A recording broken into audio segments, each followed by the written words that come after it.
What's going on, guys? Jason here, Morph, Mixology, Reptiles. Welcome back to the live stream. For those of you coming over from Brian Kusko's stream, being like 7 minutes late, I mean, that's kind of on brand, right? Like, no, I'm just kidding. I tried to get this as quick as possible, but full disclosure, Brian was the last one in. We were waiting for him. Oh, I thought, see, when I came in, I assumed we were live. I really thought that, which, by the way, no. that intro, that's slick. That's nice. I like it. I got a better one, but I forgot how to roll it. No, it's good, though. I like the slide of the martini glass and like the kind of chill, we're in a martini lounge type of thing. Yeah. No, So let me, before we do, let me add Sir Garrett Hartle. Sir Garrett. All the way from middle of nowhere, Pennsylvania. Pennsylvania. Yeah. In fact, I'm going to turn, let's turn my brand. People come all the way to Pittsburgh to take a picture with me in my city and Photoshop me out of it. So, and that's, you're I right. resemble that comment. So Brian, I'm curious. So you saw that intro. That was I had some guy on, I think Fiverr made that one actually. But one of my followers, and I feel bad because I forget her name in particular. How dare you, sir? But she made this one. So tell me what you think about this, if this is any better.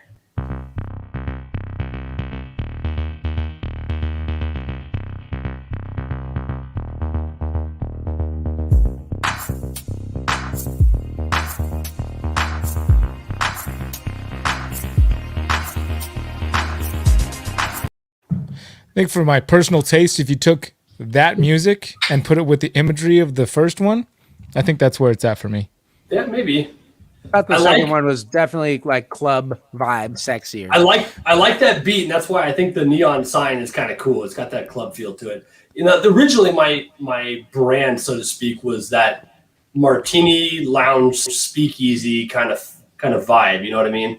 But it has kind of evolved a little bit away from that to more of the martini club, a little bit more hip, upbeat kind of feel. Because I try to do intros for my videos with cool music, but a lot of the music I put is like that first one is kind of jazzy and soft and smooth. And sometimes I'm just not in that mood. I need something a little bit more like a little more energy, you know what I mean? And so she made me that neon sign one, and I just love the way that hits. I think it's cool.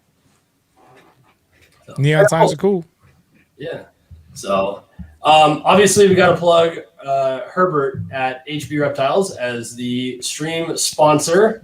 And even though he was in your chat, Brian, he still managed to make it over here first. So that he had two windows open. Let's be honest. Come on, he was double chatting.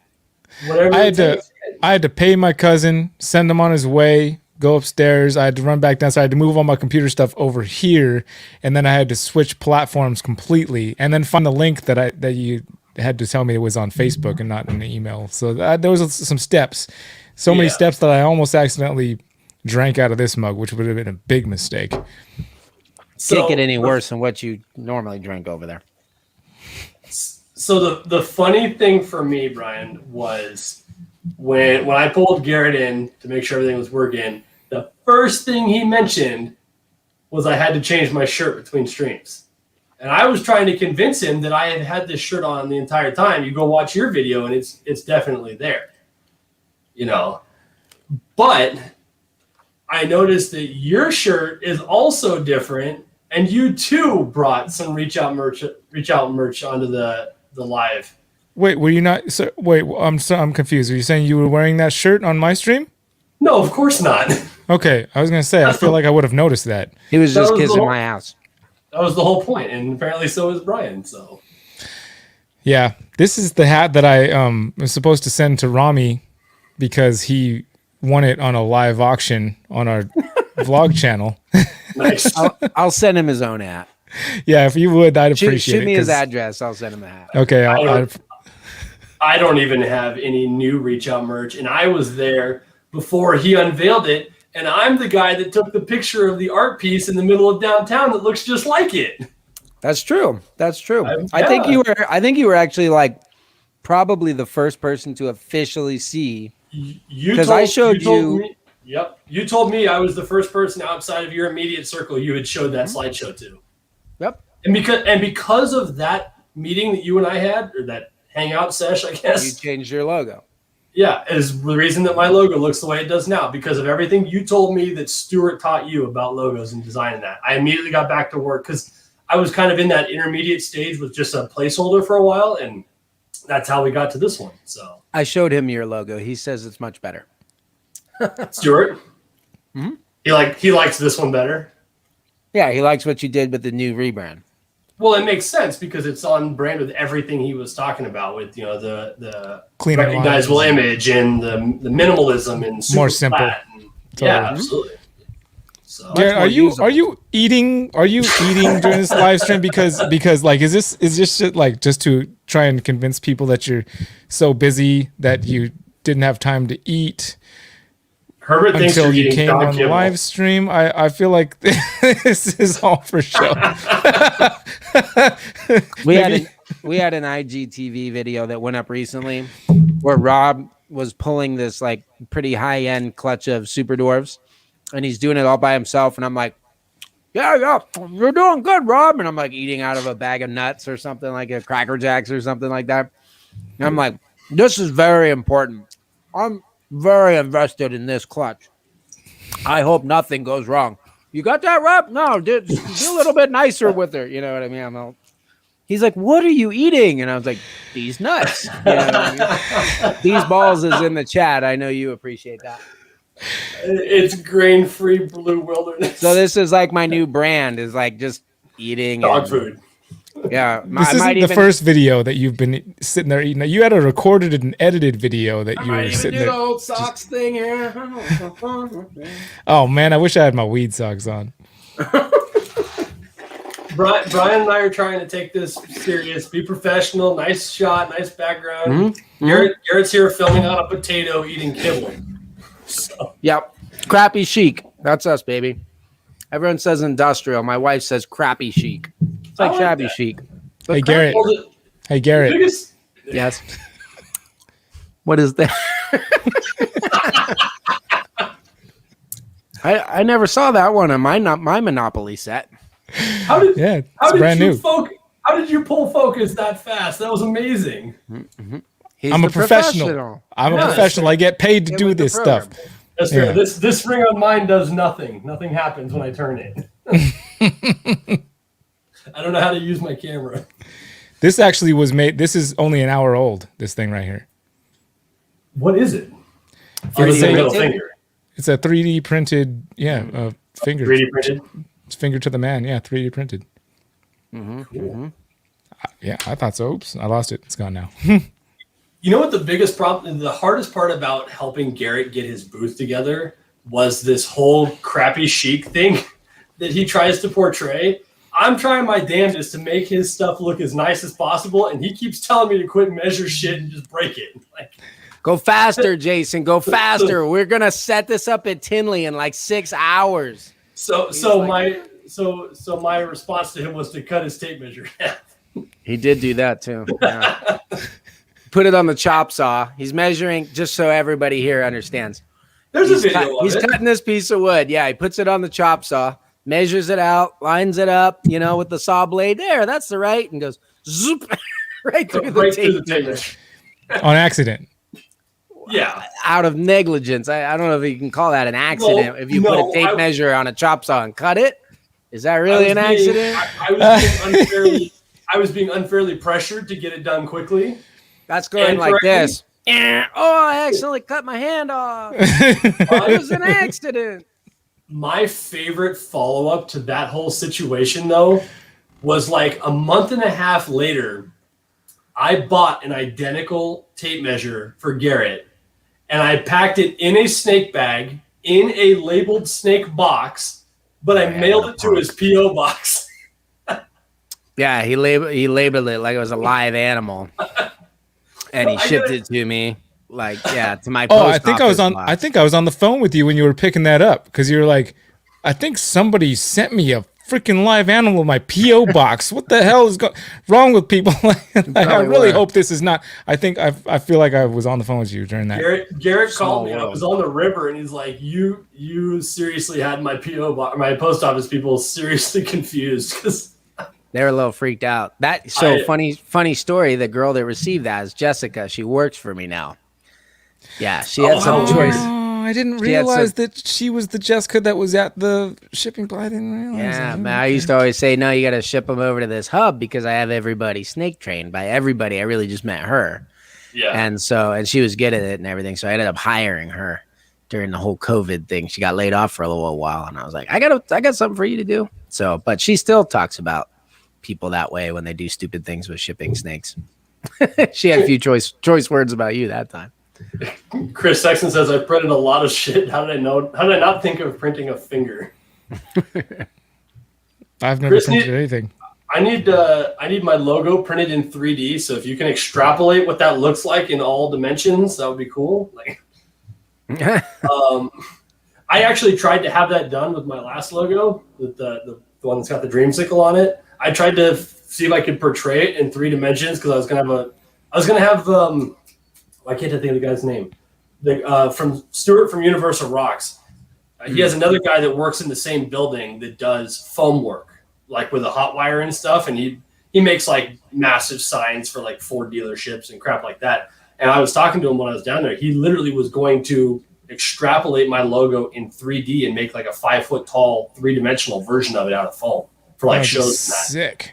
That would be dope. And even my new logo, that'd be super cool. I figure out how to do that. Tell them to do it really fast, kind of crappy chic, slap a little lipstick on that pig and send it out. With some random like burnt orange, hoop-de-hoop. Looks like a brand. That's it. So let me ask you this, Jason, because we have our podcast and everybody and their mom has a podcast now. Do you have a podcast yet? Have you tried podcasting? Is there a podcast soon to come? You're on it right now. You're on it. This is it. I do not know. I got time. First of all, I don't have time for that. Secondly, who the hell am I going to get to record a podcast to put out on like Spotify and whatnot when I could sit here and laugh at you instead for an hour tonight and put that on YouTube? Yeah, it is easier. I like to call this a vidcast because everybody has podcasts. Wait, is it easier? How is it easier, Garrett? I'm just curious. I see a ton of people start a YouTube channel. They call it a podcast, and then they just sit and they talk on it. Yeah, I think that's easier. No, easier than what? Than actually trying to figure out how to publish a podcast when you haven't done that. Yeah, like the way Chris does it. I mean, YouTube. Everyone has YouTube on their phone. There's a plus button. Yep. I'm just wondering if you have like personal experience with publishing a podcast or not. No, zero.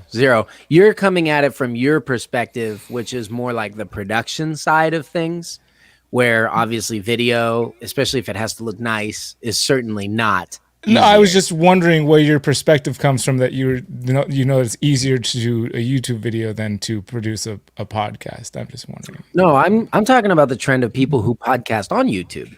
They have a YouTube channel. They call it a podcast, but it's not available. Like Billy.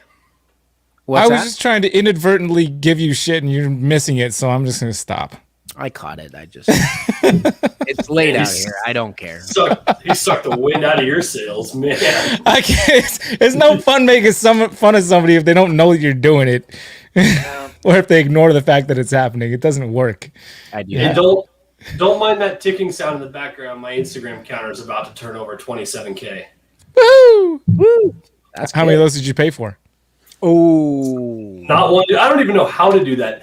I learned about that as a thing and I'm not, for the record, because this will be online and everything lives online forever. For the record, I am not claiming that this is what happened, but I was introduced to the idea of buying Instagram and YouTube followers when JP up in Canada, he and I kind of came on at the same time, and he and I were neck and neck on Instagram for a long time, and we were kind of together on YouTube for a long time.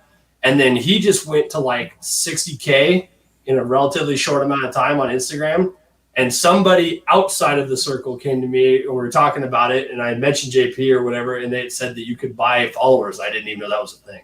So, dude, speaking of Instagram, I'm part of this chat group. I'm not going to say who's in it, but I am going to say that the title of it is called "Racism and Sexism Abound," and I don't know. Sorry, I got this. You said Instagram. I like just went to my phone to check Instagram, and there's there's a guy, a very well built individual with like biceps, just insane. He puts an egg in here. That was me.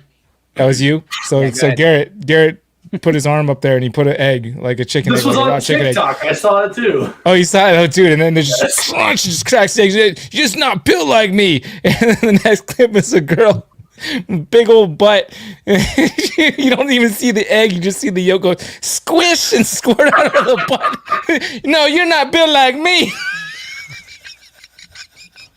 Wow.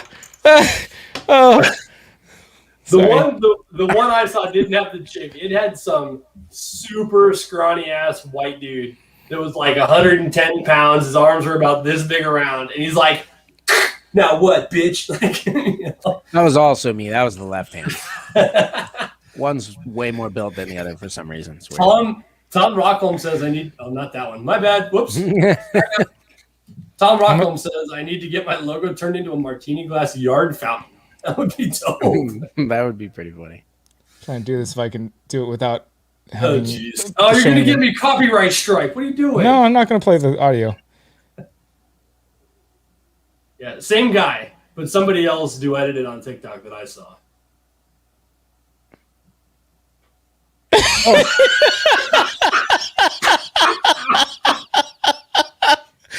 Wow. Okay. I admit it was not. That's I gonna, was like, not expecting replay. projectile. Like That's going to replay in my dreams now. Thanks, Brian. that You're was welcome. Garrett's head right free now. Oh, man. Hold on. Oh I goodness. need a refill. Oh boy. Oh man, it was even better the second time. That was fantastic. Ooh, is that the Sagamore? Is that the cast strength? Is that Sagamore Spirit Ride cast strength? No. Whoa, hang on. I know for a fact that Garrett still has some of the whiskey I sent you guys for the first round in that room somewhere. He's not drinking it. Yeah, nobody's drinking that. It lasted longer than anything else. It is gone now. I can't remember who else I made drink it. I think I mixed it up in fruity drinks for someone during a party. I forget. It's gone now. You know what's funny? This was a guy from Boston brought this out for me, Brian, so that you know. Sagamore Spirit, that's some good stuff right there. I got the cast strength upstairs. This is the rye, double oak rye. Yeah, no, but I got the rye, but it's the cast strength, and holy my goodness. Wow. Just the straight stuff is very drinkable. So very cool. I wasn't on, but I was watching Barcheck's checking in podcast a couple days ago. They had Lori and Noah on, and I had made a comment. I always drop a super chat and say hi. And Brian to this day is convinced that I make whiskey because I sent them a bottle of huckleberry whiskey from Montana, and they had it on an episode a few weeks back. And he literally told Lori, and Lori was convinced to the point where she was ready to come on this show because now I was cool or whatever. That he's convinced I make whiskey, and I didn't have the heart to tell him no. He thought it was your whiskey. Yeah, not that I just gave it to him as Because a we drank that stuff whenever That's we the did. one. Yeah, the huckleberry stuff. Remember that stuff, Brian? We left it with Jay.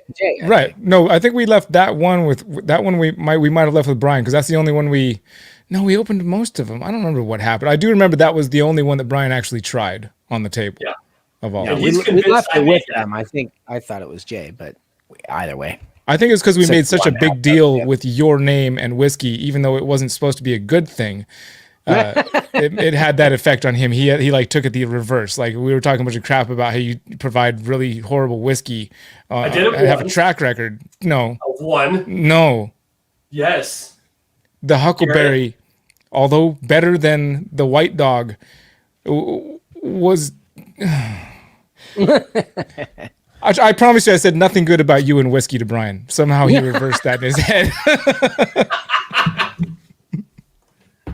I listened to that episode too, and I recognized that you waited till the very end of the episode to bring up the whiskey sponsor. So. Well, it's because Brian doesn't drink. He also just starts talking. And I didn't want to cut him off. That was a good episode, and he just went with it. You know, I don't think Lori. So one of two things happened, because when Brian was here, I gave him that sign I had made for Drogo for the Reptarium, and I gave him a bottle of Yellowstone Valley wine for Lori because it's a local winery.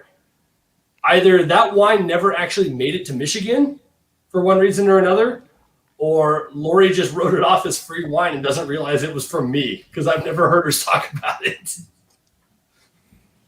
there you go. For some reason, it sounded like you said soccer mom. I don't know why. Or she's in the same camp with Brian Kusko, and her mom taught her, if you don't have anything nice to say, don't say anything at all, and you're losing on both whiskey and wine sides of this. I can vouch for the quality of the wine. I had never tried the whiskey. Anna says that Anchor is an easy podcast platform. Thank you for the super chat, by the way.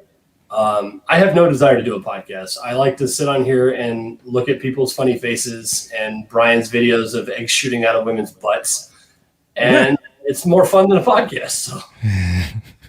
What's your strategy for the future for social media? The social media aspect of what you do. What are your goals? What are you trying to?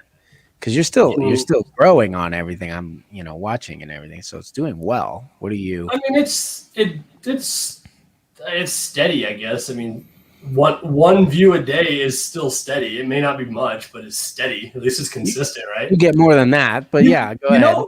You know what's weird? And I don't understand how the algorithm works as far as YouTube is concerned. But like my buddy Chris Ward, right, from the Reptile Ward, he does the That's my buddy. Yeah, whatever. He does the aftercast after Billy's podcast on Mondays, typically, right? And he'll oftentimes in his aftercast while he's driving home have 60, 70, 80 people in his live. There's only like 2 occasions, maybe 3 occasions I can think of where I had more than 60 people in here on a regular night.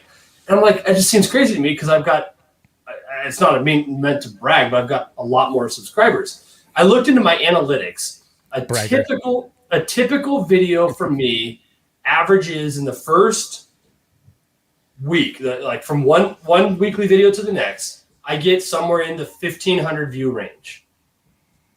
That is 10% of my YouTube channel subscriber base, and yet like 93% of my views come from non-subscribers. So that part I don't understand. How do you have so many subscribers but none of your videos get watched by them? Like, how does that work? That part I don't get. I don't know. I just subscribed to you tonight to make sure that I could watch this thing as we were so I'm not really sure. You've waited until today to I can tell you why. Well, I mean, to be fair, I haven't watched one of your videos in like 4 months, but at least I'm subscribed. Wow. I can tell you this. I can tell you this, bro. I was joking, by the way, but that's okay. Comes out. That's provably not true. I super chatted your video this past week. And the one before, and I won the Olaf thing or whatever. That is true. I can answer you if you want one. I mean, you probably know better than any of us. I've been subscribed to you for a long time, and I haven't watched a video in years. So everybody's just doing the same thing as me. That's what's happening. There you go. They're like, oh, a Mixology video. Screw that guy. True. I'll show my support through subscription, but I can't actually watch one of the videos. Ugh. In all honesty, Garrett, I don't mean this to sound flippant, but I really don't care. I've never. You know what that means? It means he cares a lot. I never started the YouTube thing as an intent of it being Brian Barczyk level or Miguel level or whatever, where I'm making tons of money on it and I'm like YouTube famous, whatever. I accepted that was likely not a reality based on what I have to offer, the time I have to put into it, the interest I have, that kind of thing. I appreciate all of the support that I've had. I mean, I would have never guessed 3 years ago when I finally got over my fear of snakes that I'd be sitting here looking at 15,000 subscribers and a huge following on Instagram. But my thing is I use the platform as a way to connect with people. That's why I like doing these live streams. and to, as a secondary, basically free marketing source for the business and my animals. And that's basically it. So as long as I get the interaction that warrants, I post stuff available, I post stuff I'm making, I post progresses of animals laying, that kind of thing. It generates interest and hype, so to speak, around what's going on, and it helps the business in the end. I feel like that's what it's for, realistically. Garrett, I don't know if you're having any trouble wading through this bullshit either, but I mean, it's his channel. I was gonna be nice. I should does know kind of that sound like Dave together Kaufman a little bit right now. A little bit. Yeah, but Dave just went through 100,000 subscribers. He has no leg to stand on anymore. He is YouTube famous. Yeah, he works pretty hard to get there, I would say. No doubt. I don't hold anything against Dave. I've tried to get him on, but as you can imagine, he's busy. So that's weird. He's never busy for me. Is he busy for you, Brian? If anything, I can't get him to leave me alone. Like, Dave, I'm busy. Okay, I need. To be fair, Dave doesn't know who I am. Well, you have to send him some Huckleberry whiskey. Well, if you guys are he'll never forget. That sounds like a bad idea. Well, you're indelible. Indelible is the word I would use for you. Whoa! What is this with Garrett plugging his own crap in my channel? In my comments? No, that's Brian's. I have very little to do with that podcast. that's fairly accurate. Wait. What?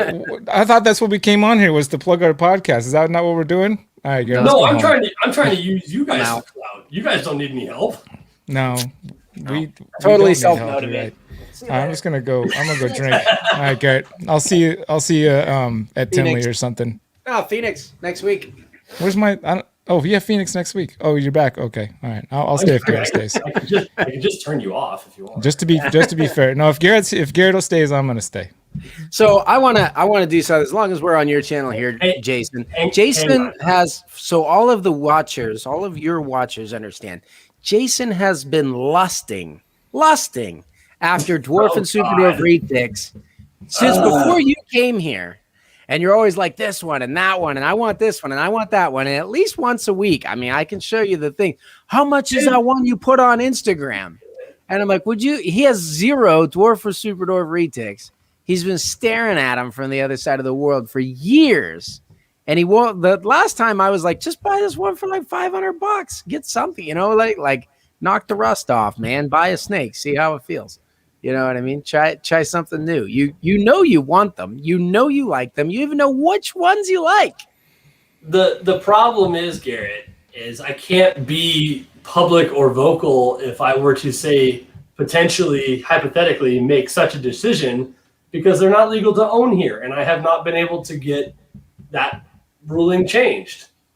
Because if they escape in Montana, they will become invasive. That doesn't stop FWP from finding me for it. I guess I gotta get USARC's help. I've reached out to Phil and I'm more than willing to do the work, but as you can imagine, they're kind of busy right now. They don't really care about an existing loss from 2006 trying to get overturned here in Montana. They're trying to stop all the crap going on in the rest of the country. So, no, it's and to be fair, I was not infatuated with Super Dwarves until I came to your place the first time. Garrett, you've had a bit more of a pulse, a finger on the pulse of what's been going on retic-wise or reptile-wise in the country a lot longer than I have. Has this amount of legislation ever been tried to pass through at the same time in so many different states? Have you, in your knowledge of the history of it, is this... People are always trying to pass this stuff. They have been the whole time. I have an echo. Echo? Not Echo. For me. Nope. Okay. Hopefully it's not me. Because I don't know how to use this stuff. All right. Yeah, no. People try to pass this stuff all the time. Like, there's a lot of states that are doing a lot of dumb stuff with legislation right now, and everybody that's watching goes without saying you should definitely be supporting USARC. They help fight, but more than that, you have to get involved in your local communities. we actually helped to write the legislation that they passed in the city of Pittsburgh to regulate reptiles. They asked us to do that, and Tom Kelly was actually the big guy that pushed that. But he and I talked to the city councilwoman, and we worked with Phil Goss to write legislation that made sense for our own area. And basically what it was is there are things you need to do when you keep reptiles or any animal. There's things you have to do to be a responsible keeper. Those kinds of things were written into those laws. For example, it simply said, because there was no laws. Pennsylvania is like the wild, wild west. But it would say things like the big thing in question was alligators, when that people were worried about. So it said things like you have to have an appropriate enclosure for an alligator if you're going to own one. Right. And it didn't define what they were or any of that. So it was fairly nebulous. But I mean, shouldn't you have an appropriate enclosure for an alligator if you're going to have one, or a betta fish for that matter? It kind of goes without saying. So anyways, my point is, like, people need to get involved in their local legislature. Media makes everything scary. That's the only way they sell. They want you to click. Like nowadays, most people get their news online. They want you to click so that they can run their ads and say so many people clicked and came on this page. So they'll say whatever they have to. If you don't realize that after a year's worth of pandemic news, not to mention all the election stuff and things like that, how blown out of proportion it is. Take a look at it this way. I had a lot of friends in both camps that were convinced either that Donald Trump was going to be the president again by March, right? That Joe Biden would be in jail, or that Donald Trump was going to be in jail for treason because of the whole Capitol building thing. So everyone thought someone was going to jail, and everything was, what I mean? Everyone's like, oh, Donald Trump, he's the devil. Oh, Joe Biden, he's the devil. That guy's definitely going to jail. I have it on good authority. My sister's nephew's cousin told me that he's going to jail. Also, you should stop sleeping with your pet python because it's sizing you up to eat you in your sleep, right? I heard that one again the other day. Someone thought it was serious again. And it's like, guys, you can't believe this stuff. I mean, there are things that are going down. We definitely need to fight it. Everybody needs to get involved. You should stay vigilant. But I guess the short answer, Brian, is yes. It's been going on. It's always been going on. Like Florida with retics, for example, they've been illegal there the whole time I've been keeping retics. Florida and New York, they've always been illegal there. And then there are other states that have laws on the books, like Montana, that don't care about them, look at them, anything like that. So politics and religion, Chris, I'm doing it for you. There it is. I brought it up. It's done deal. My point is, like, I don't think you can worry about the stuff. I think you just, you fight for it. You do what you can and see how it goes. You got to roll with the punches, I don't think worrying about the stuff actually helps. Do you? It just kind of adds to everyone's anxiety. Oh no, worrying is the best. I think some people's problem is without guilt and worry, they don't know how to motivate themselves to do anything in life. They have to either use guilt or worry. I don't think that's the right way to do it. You got to find new ways to motivate yourself, and then you'll be all right. Well, I think, correct me if I'm wrong, Brian, but I think where Brian's coming from is it appears that so much of this is happening in so many places all at once. And does that seem to be the case, or is it just front page now, and this has been the situation for a long time? It's trending, and it conveniently trends whenever someone's trying to push a law somewhere. All these random things pop up, and it's a part the media is used as a machine for special interest groups to get their way. So they go in there, and if you don't believe this, I'll tell you some stories of how I've used the media in the past to get my way. So when they're trying to pass something, like if they're trying to pass a ban in Florida, they're going to talk about all the horrible, horrible invasive things. And as long as some schmuck, reporter, newspaper, whatever will print it, other people will just copy and paste that because they're looking for news. So as long as they can gain traction, it's just like a clickbait thumbnail YouTube thumbnail where, the dramatic ones get all the views.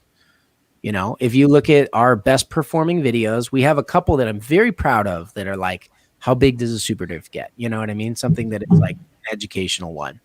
But the rest of them, especially if you sort by popularity on our views, it's snake bites and hot chicks. That's if there's a girl in the thumbnail, a snake striking, something like that, it gets a bunch of views. We do those videos like as they happen. I've got 300 videos. I got a handful that have either of those because sometimes we have hot chicks on our channel and sometimes snakes bite, but our channel is not about that. So I don't know. They're trying to get views. They try to pump that stuff. I would say if you're in an area, which we're all in the United States right now, that you should try to do that. I will say that, with the Democratic Party involved across the board and so heavily in Washington, D.C. right now, because they don't have the checks and balances as far as like Republican or Democrat there. Any special interest groups that are in with the Democratic Party can push laws through a lot easier right now. But and I'm not picking on the Democratic Party. Democrats, Republicans, they all have their special interest groups. Special interest groups are the bane of this country, and they're able to push stuff through when they don't have any opposition. So that's what they're doing. And a lot of the well, no, I get where Brian's coming from, and I appreciate your insight on it. I'm working with Jeremy right now up in Nerd to get Kevin on. Obviously his schedule is impossible to get a hold of, trying to keep him wrangled too. Too many heavy metal licks to noodle. Yeah, but it's, he's obviously the most well-spoken about this and ingrained in that. So it'll be interesting to talk to him and actually see if I can get his insight on how to deal with this Montana thing. So I got to go back real quick and shout out Corey Heff, Colorado Cold Bloods, super chat with nothing attached to it, but come to find out, this was supposed to be there. So since it looks like my message didn't get attached, finally done cleaning rats and I get to participate. I appreciate the content from all of you. Keep up the great work. So I've got such an urge to do my best Kevin and McCurley impression, but I'm afraid I'm just going to mess it up real bad. So I'm like holding back from doing it. I can only impersonate Kevin impersonating people. That's all. I can't actually do the real Kevin. That's what I meant.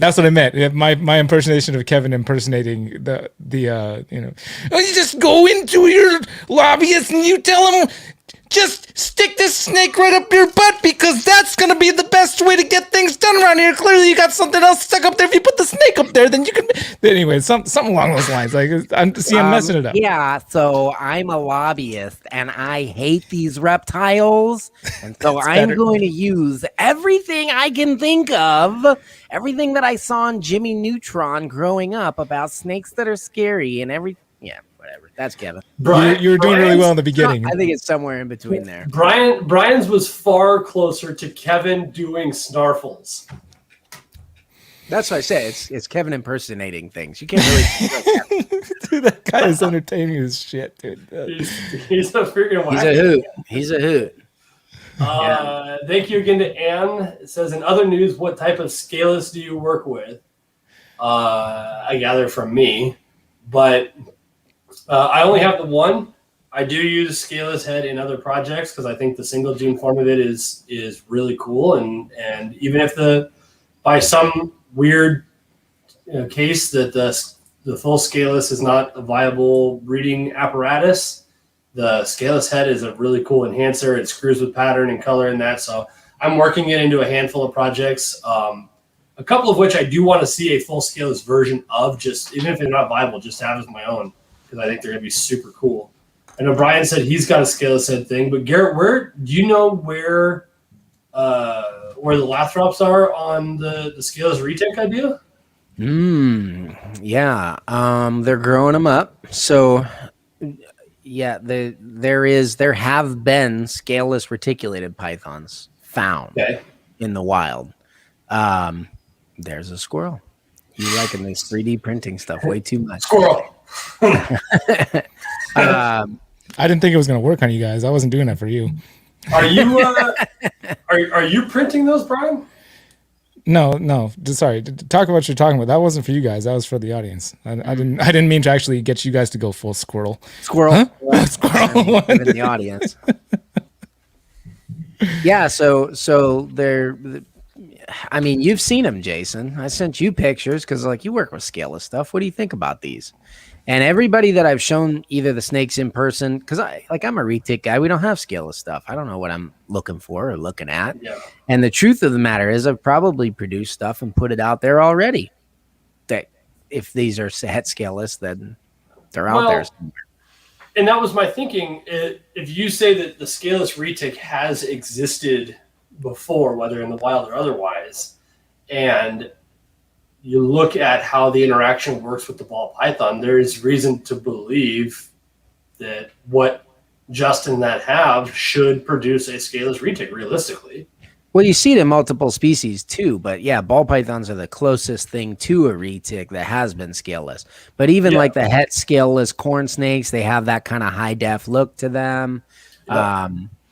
But with the ball pythons, you have the blanking on the head, you have split ventral scutes, and then kind of like a beaded pattern to them. I've also noticed fused scales right along the top, like the spine, like along the dorsal. There'll be like fused scales where it should be 2 or 3 scales, and it's one. Okay. So I have all of those traits going on in our collection coming from a single animal.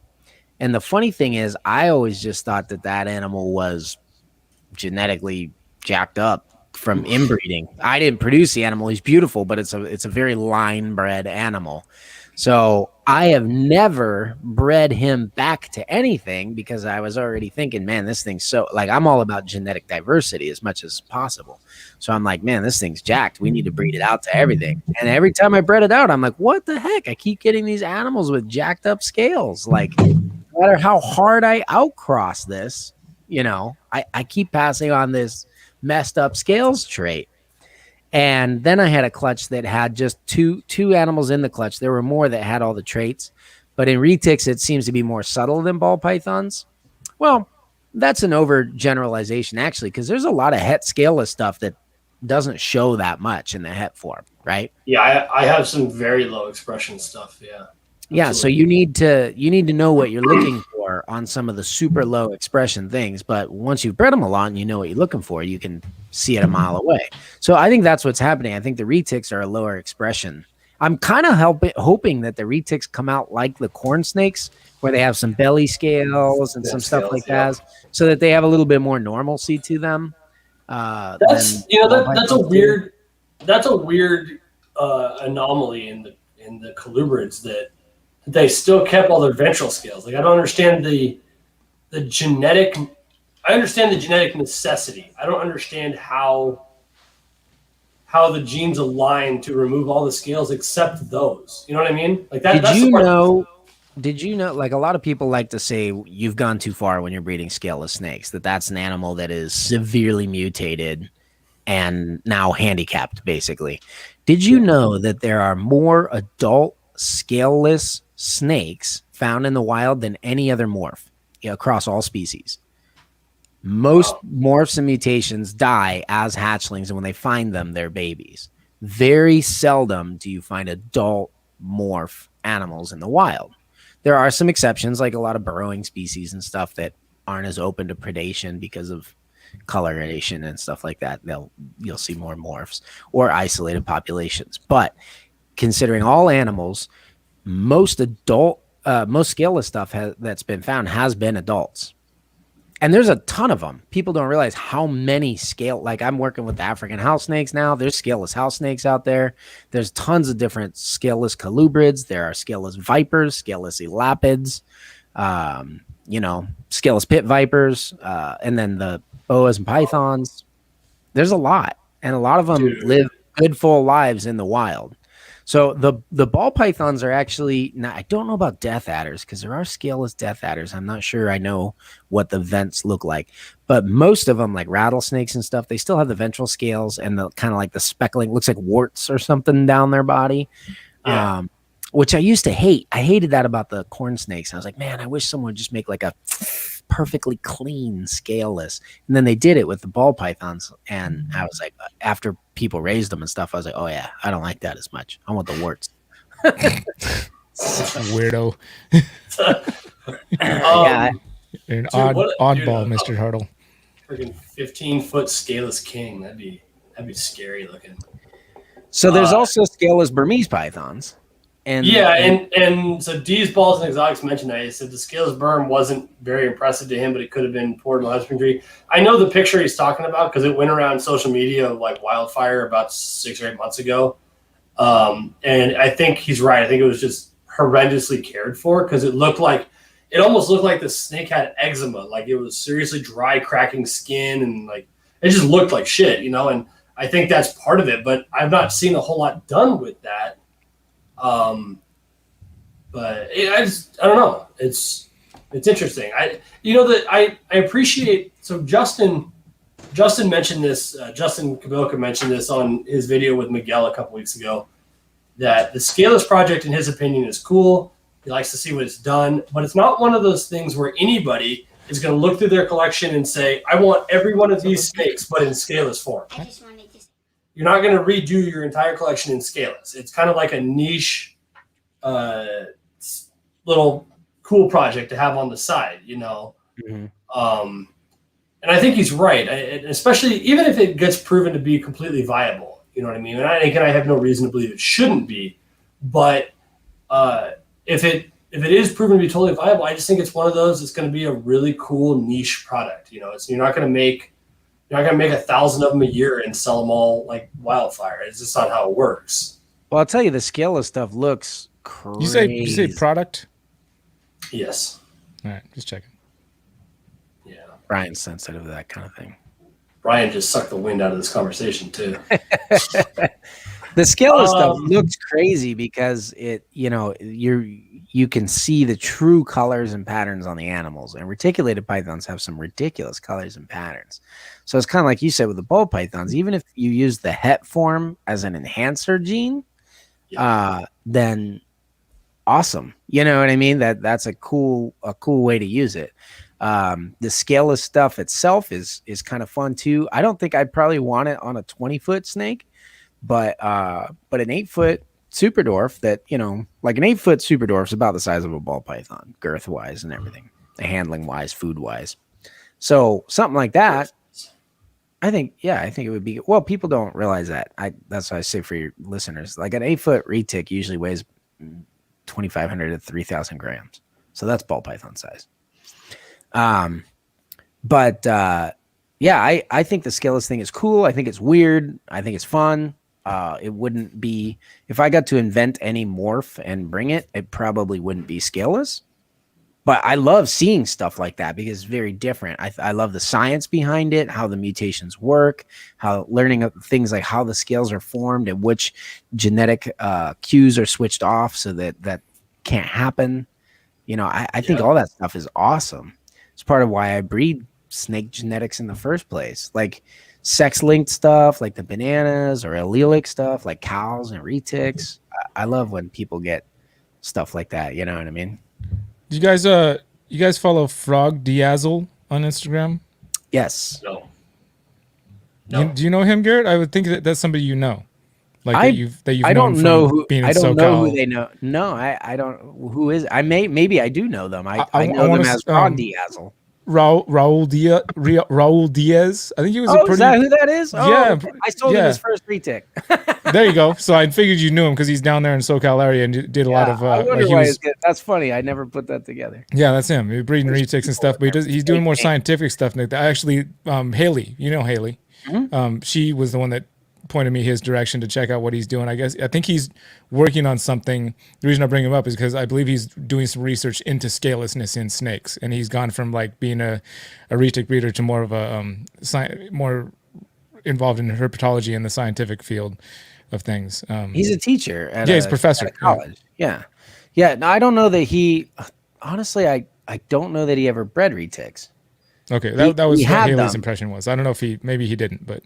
He had a lot of retics. Anyway, it's my understanding that's true. The locality stuff, Yeah, but it's my understanding that he's doing some work looking into what the effects of scalelessness are and et cetera. So there's something interesting to check into. I'd like to have him on to talk about it at some point. It's the same reason why I like the stuff that's like parthenogenesis or hybrids or any of that kind of stuff. It really fascinates me.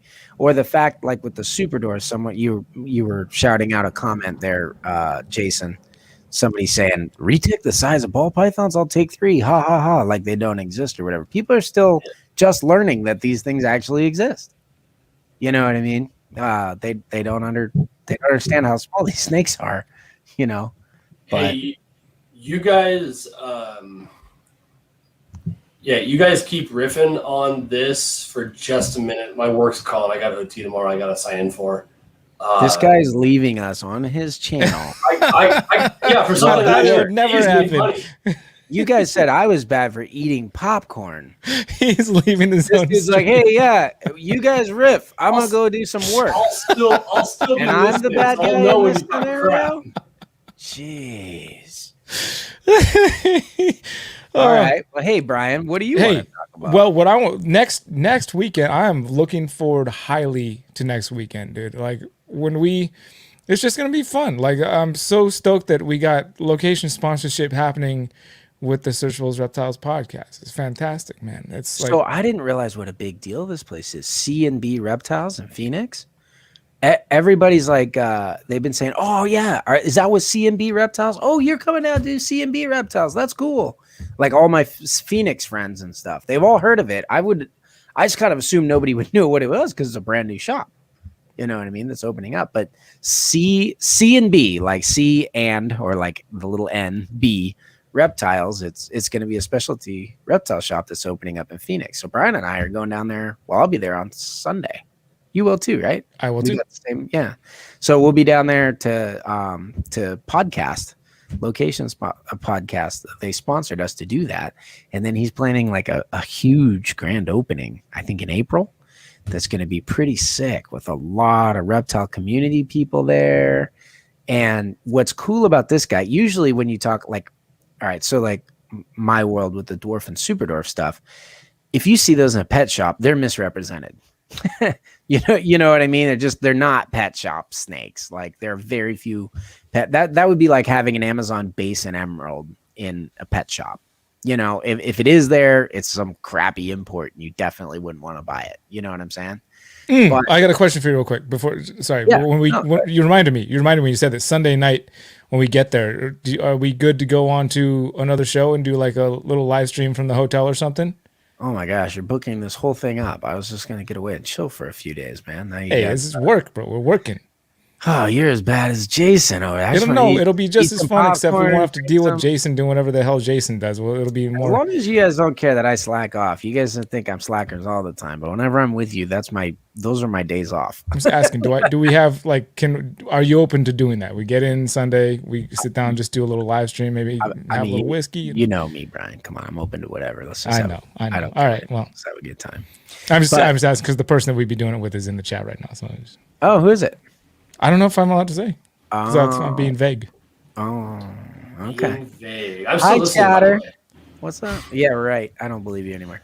Anyway, if you could put your hand over the camera for a minute, Jason, that'd be good. Me and Brian were talking.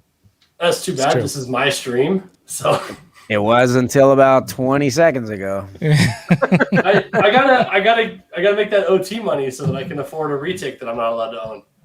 As if you were ever gonna buy one. Give me a break. Well, I'm sorry.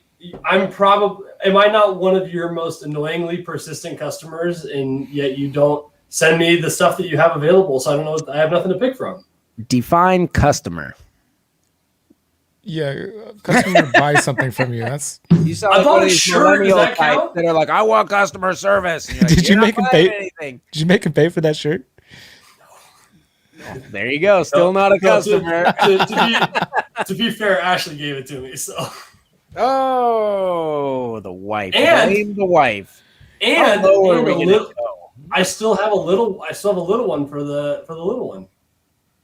So I'll have to. I think it's like a 3T or something. So it's gonna be a while. But is that old logo or new logo one? I don't have any of your new stuff. I'm not cool enough to be part of the cool kid crowd. Like I've got new logo stuff that's smaller than that.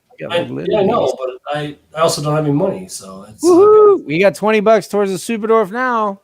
Hey, look at that! Here's a little towards that Super Dwarf. Thank you, Tom. Much appreciated. You don't seem to realize how expensive Garrett's Super Dwarfs are. Actually, to be fair, you don't seem to realize how expensive my tastes are towards Garrett's Super Dwarfs. Thank you for redefining that. Everyone thinks everything is expensive. But, It's not. I don't have any 1999 Super Dwarfs. But it's just the ones that I want are either not available or they've got some freaking celebrity's name on the tub already. So Jason was very impressed with the names of all the celebrities on the tubs. Like when I sell them and I put the names on there. But you have to. I think I know who you're talking about, though. You're talking about the big guy, right? The golden child. Yes. I have eggs incubating for him right now. But as you have to acknowledge that I was respectful enough to blur out everything that was in that video at your place because I know that you get crap for that on YouTube. I did. Why did you blur out all that guy's personal information? How dare you, sir? Because it's none of your goddamn business. That's why. Yeah. I'm your customer. I demand to know who Garrett's selling his snakes to. And that's that customer entitlement millennial thing that I was talking about. You're not a customer. You're a YouTube viewer. I learned we painstakingly make for you. Now, that's right. Your super chat crowd and the subscribers and the people who share your videos on social media, that's different. Yep. But then there's all kinds of people that just find your video and consume it and then demand things from you. So wait, sending a super chat, does that make you a customer? I would say so. Yeah, at least not customer, but supporter. I mean, it's kind of like I get $10.99 on either way. So yeah, right. So yeah, I would say so. Don't you think? On my glasses. I mean, that was the question. Yeah, I guess. I mean, you paying for something. If there's such a thing as a professional YouTuber, then their customers are their viewers. But there's two kinds of viewers is what I'm saying. There's people that go on to bitch about stuff. And then there are people that support the people who are creating the content that they like to consume. So let me ask you this, because you guys were saying you don't watch any of the other reptile people. I never said those words. All right. I'm being Garrett. I'm being blunt. I said the moral of the story was you guys don't watch a lot of these reptile channels. I probably watch more than you. Oh, I guarantee that. Yes. I said I have not watched your videos in 4 months. Yeah. Well, okay. I watch all of Brian's videos. You do Brian Kusko or Brian Barczyk? Yes. That's not yes. Both. That's not true. That's not true. I do a lot of video watching. I do get a life, sir. I do indeed watch. I don't have cable for that matter. I don't have enough life left to watch all of Brian Kusko's videos. I don't know how he has enough life to make all those videos, but it's a little bit absurd. Fair. Tanya, your super chats are quoting the names of my snakes so that you know right now. Do you guys want to see Tanya on Jason's live? Tanya is a Madu tiger, and I have fresh baby Madus that I haven't shown anywhere. I don't even think I've told anyone they hatch. Should I release them on your channel for you, Jason? Would that make you happy? That would be cool. I do have to ask though, because I have no idea. I'm not calling her out. I am completely ignorant to it. Did she spell Kayawati correctly? No. Sorry. I didn't think so. It's all right. She just added an I in there where it didn't need to be. Basically, all right, cool. Garrett's gone. We can talk crap now. No. You know what we haven't addressed yet, Brian, is his vitriol towards me in the comments that he had put on your page. So we're gonna have to figure out what that was all about. What are you talking about? Who are you talking about? Garrett. Garrett put a comment in your stream about something about my comments on his videos or something, and we haven't discussed that yet. You said you ended your stream saying we were going to talk about that here, and we haven't got to it. So. Oh, no. He had a question. He wanted to know how you deal with negative YouTube comments. That was his question. Is that what it was? Yeah, he didn't have any vitriol towards you. I'm gonna go back and verify that. Not that I don't believe you. I've got fairly close to. I mean, to be fair, I had a lot of other things going on, but I'm fairly certain it was just asking how you deal with negative YouTube comments. That was his question. You are completely correct. I'm looking right at it. Yeah, right. I don't know why people always feel like they need to question me about stuff. I know what I'm talking about. Otherwise, I keep my mouth shut. Okay, this is Tanya the tiger. Okay. Hi, Tanya. I didn't realize that the tiger is nice. Got it. It's like Frosted Flakes. Yeah. Those are Frosted Flakes on the side? Is that what those are? Must be. So you can see how unique she is if you're used to normal retic tigers, right? She's like that pineapple tiger. Yeah, she does. She looks like that's so pineapple they call is a Motley Super Tiger. She does look like that. In other words, like she should have more morphs than she does. This is the world's debut of the first pure Madu Island Super Dwarfs hatched in a decade. No, that's not the world's debut. You debuted those on your channel, Home Slice. The Madus? Did I? Yeah. Oh, I wasn't paying attention then. Glad somebody's watching my channel. It's not so me. this is a baby Madu. Look how cute and tiny that sucker is. And you can't see any of the details on this snake, but these have like a really super clean pattern. And like you might be able to see a little bit of back striping. Can you see how striped the back pattern is? And like open. See that? Clean. I miss you, dude. I'm so glad we're hanging out next week. Good times. That's what it looks like in Tiger. So pretty stinking cool. This is not a 1999 snake. Where's all the Slayer stuff that I need? That's what we really want to know. All right, hold on. I'll tell you where it's at. It's flying right off Kerry King's fretboard. That's where it is. Right off Paul Bastoff's drumsticks and foot pedals. Nathan C, thanks for the super chat, man. Jason, buy a Super Dwarf and I'll raise it up for you until the law changes. Damn, that's a pretty solid offer. Montant. That's a solid offer right there. You don't know about that. I don't want. You don't know about that being a solid offer, man. That's a decent offer. It gives you motivation to work hard to get the law changed in your state, and then that's what it does. You're not wrong. Night, Chris. Bye. Let me make sure I didn't miss anything while we're waiting for Garrett to come back. Yeah. Right, everybody. This is Jason's favorite locality. I think Kusko, you like this type as well. Oh yeah, it's so good. Brian, correct me if I'm wrong here. When I was there at Garrett's place the first time, he had a Slayer Super Tiger head albino that I probably should have bought while I was there, right? Okay. But I told him that the thing I like about Slayer stuff in particular is, to me, it acts in retics like Desert Ghost acts in ball pythons. Yeah, except it's not a morph. It comes in nature. It's not recessive. Morphs you just nature, add Garrett, like 12% Slayer to anything, and it's amazing.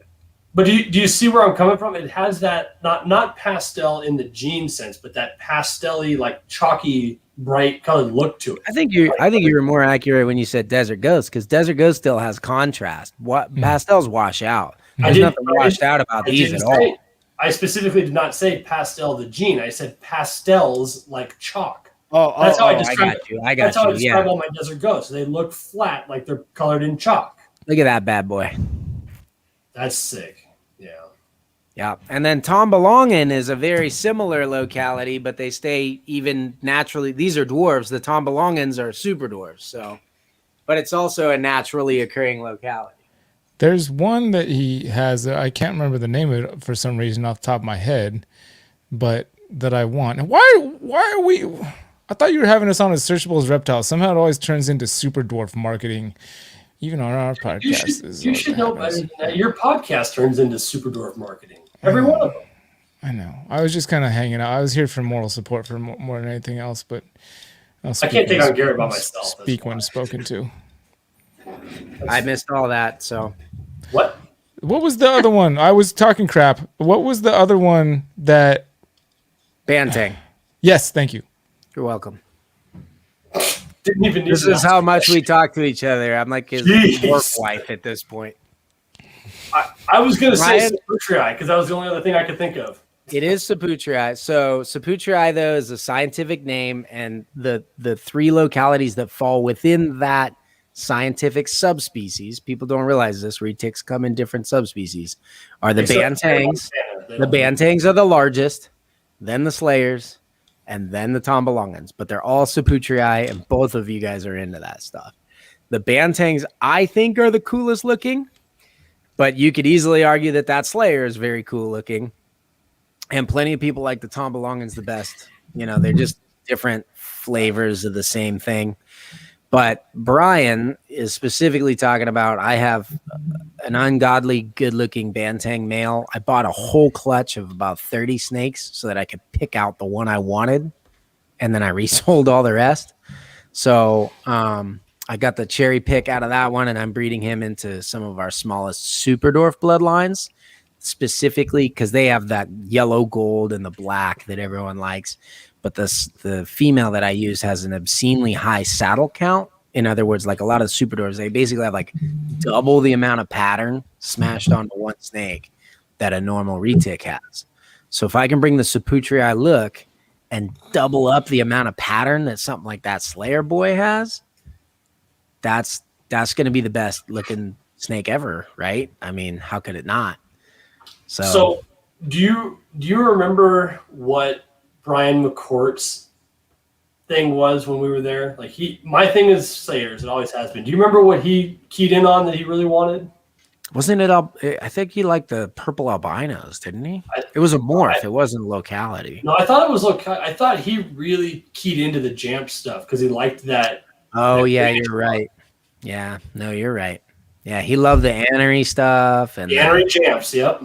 All right, you want to see one of these Jamps with a little bit of size on them? Because you didn't see these yet. They got to get a little bit of age on them before they start to really. Well, you have that breeder Jamp that we took out. That's the one he fell in love with. Yeah, but that's wild caught, so it looks like jungle dirt. It's got tick scars all over it. Its face is all smashed. I think we're boring Brian. No, you just got to ask him about his stuff. I have something I want to talk to Brian about later.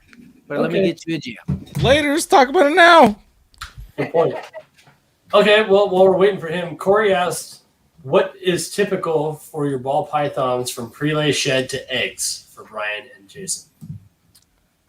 From pre-lay shed to, they wrap up in a tight little coil and sit there like they're basically almost sitting on eggs already. We're just kind of waiting and just slow little movements. Not a lot of cruising around, just huddling up on that hot spot and just making that tight coil. That's pretty typical. I don't really see, they don't do a lot of cruising. They're mostly just sitting there looking like, and then as it gets closer, that tail just slowly starts to work itself into the middle of the coil.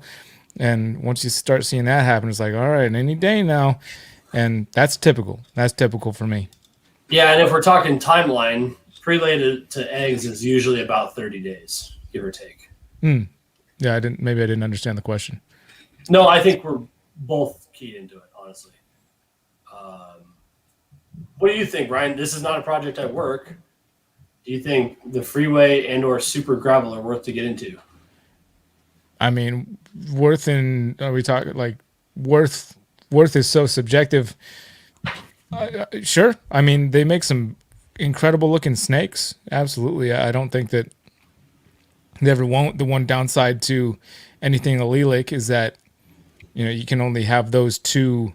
You can only have two morphs of any of the complex in any single snake. So, yeah, which isn't a bad thing necessarily. It in some ways it helps you because you know for a fact that it's going to have one of those two. But tell the difference between.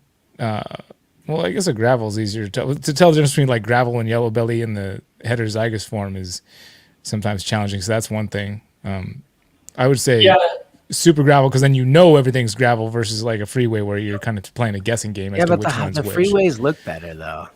Well, so there you go. They throw that into the mix. And it's like, what do you do? I like the freeways better. Don't you guys? Whatever you like is definitely the best way to go. That's number one every time. Like they're going to be your snakes at the end of the day, and that's whatever you really like. Then that's going to make you the happiest. I was going to say it's funny you mentioned that, Garrett, because I think if you're going to go with the yellow belly ALS combos in that. I personally recommend you pick a side, specifically freeway or highway. I know I have friends of mine that work both, but I just think it convolutes things. Like you're trying to sell, gravel, asphalt, yellow belly, Spectre, whatever. You're assuming they're going to breed into all their kind of cool stuff. Here's the thing: if you like freeways, like I like freeways, I'd like to just have a pair of freeways. And then you breed them together, and correct me if I'm wrong, because I'm not a ball python guy, but you're going to get super gravels, Freeways. No, you'll get super asphalts. Oh, super asphalts, freeways, and ivories. And ivories, correct. How cool is that? And you have from almost a black snake to a white snake and everything in between in one clutch, and you just have a pair of the snakes that you like. That's the best. That is pretty awesome. With any luck, Garrett, I've got a freeway combo coming from Canada here in the next couple of weeks. I will hopefully next season make freeways for you, so I'll just sell you a couple.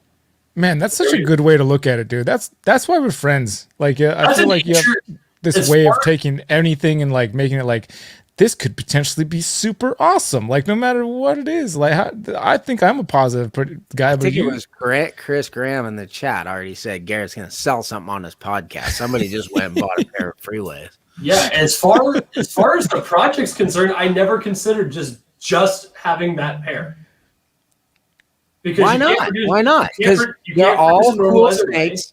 They're all cool snakes. They run the gambit. I mean, you're not getting a highway and breeding it and making a $10,000 ball python at this point. You know, everyone's just trying to play catch up with everyone else. I say, forget that. Buy the snakes you like. Ivories are visually stunning. Highways are awesome. Super gravels, they're crazy looking.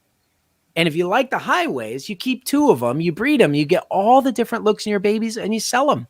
If you think about it, it's 3 different morphs. And then when you split those 3 different morphs into male, female, it means you have, in Jason's terms, 6 products to sell by the time that you go ahead and do that. Dude, Garrett, you just sold me on. I'm gonna go get a couple of freaking highways, man. Yeah, and like if you really want them to look different, throw something else in there. Get like one piebald highway, or freeway or whatever, or get a pastel. The pastel ones look really nice.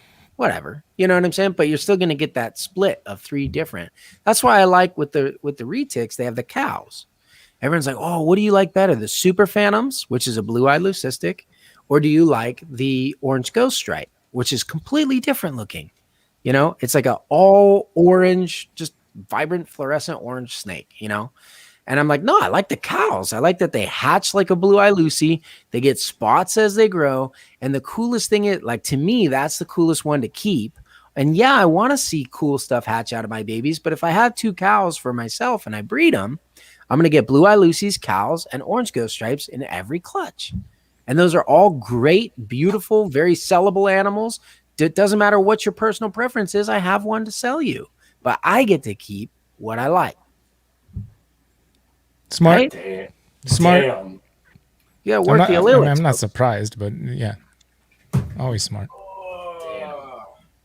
I do have a freeway male coming, and I have some yellow belly combo females that are growing up for him. But I never thought to put a female out or freeway on the shelf too. Like that's brilliant. And then you never have to play that asphalt / yellow belly game crap.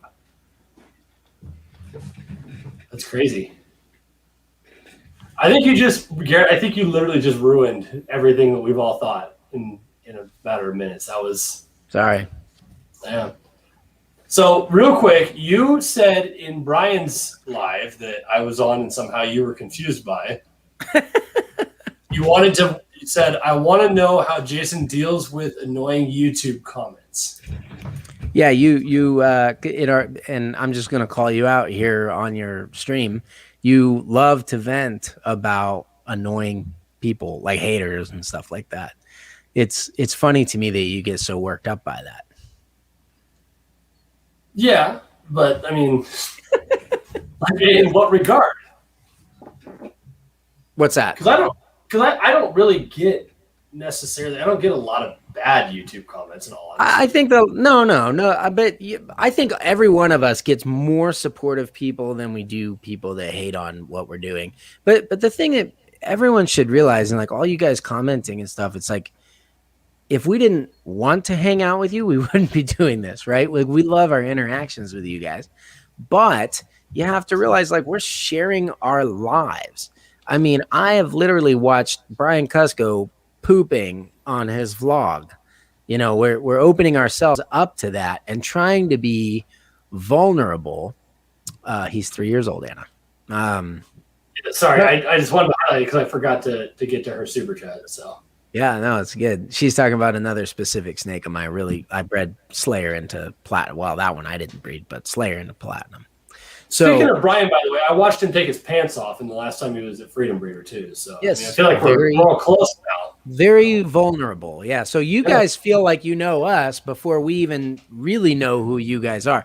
I mean, doing things like super chat, that's a great way. I think all of us know now that Anna obviously is a little bit of a Super Dwarf stalker and loves me the most, and that's okay.